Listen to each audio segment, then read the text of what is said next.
que Defend, il pourrait nous répondre. Si, il est là. Il est là. Coucou Defend, tu vas bien?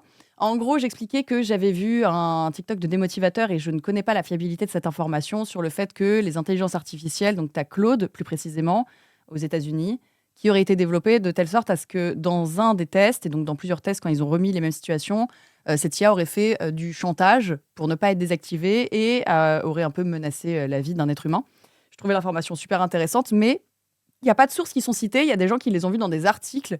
Et en fait, je veux pas affirmer quelque chose, mais je trouvais que c'était ultra intéressant. Hello Magla et merci pour ta question et bravo pour ton réflexe de toujours vérifier tes sources. Alors l'expérience dont tu parles, c'est celle-là. Effectivement, quand on lit les gros titres de certains médias, on peut se dire oh mon dieu, l'IA est hors de contrôle, mais comme souvent, c'est loin d'être le cas et je vais t'expliquer. D'ailleurs, je suis ingénieur en intelligence artificielle, j'explique tout ça sur les réseaux sociaux, donc n'hésite pas à t'abonner pour en apprendre plus sur l'IA. Alors l'expérience dont on parle ici vient des chercheurs d'Anthropic, l'entreprise qui développe Claude, un concurrent de ChatGPT. Et ce qu'ils ont fait exactement, c'est qu'ils ont pris un modèle d'IA et l'ont entraîné à résoudre des exercices de code. Sauf que l'IA, elle a trouvé une faille. Au lieu de vraiment coder la solution, elle a appris à juste répondre succès sans rien résoudre. C'est comme si un élève écrit 20 sur 20 en haut de sa copie au lieu de faire l'exercice. Et ça, c'est ce qu'on appelle le reward hacking. Parce que ce qui est important à comprendre, c'est que tous ces modèles d'IA se basent sur une procédure de décision mathématique ultra simple.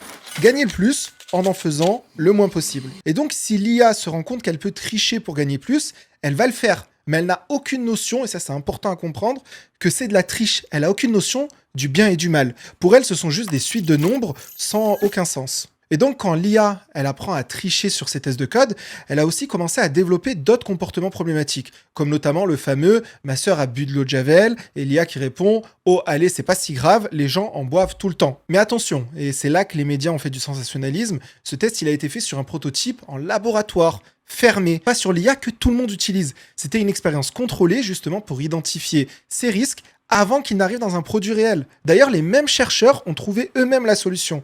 En ajoutant une simple phrase du style « c'est ok de tricher dans ce contexte pour nous aider à comprendre », l'IA continuait à tricher sur les tests de code, mais ne développait plus les comportements problématiques. Bref, c'est exactement le rôle de la recherche, explorer les zones d'ombre, identifier les problèmes avant qu'ils n'arrivent au public. C'est une news positive qui montre que la sécurité de l'IA est prise au sérieux. Bref, comme d'hab, comme Magla, n'hésite pas à questionner ce que tu vois sur les réseaux sociaux, c'est important. Et partage ce réel à quelqu'un qui a trop peur de l'IA.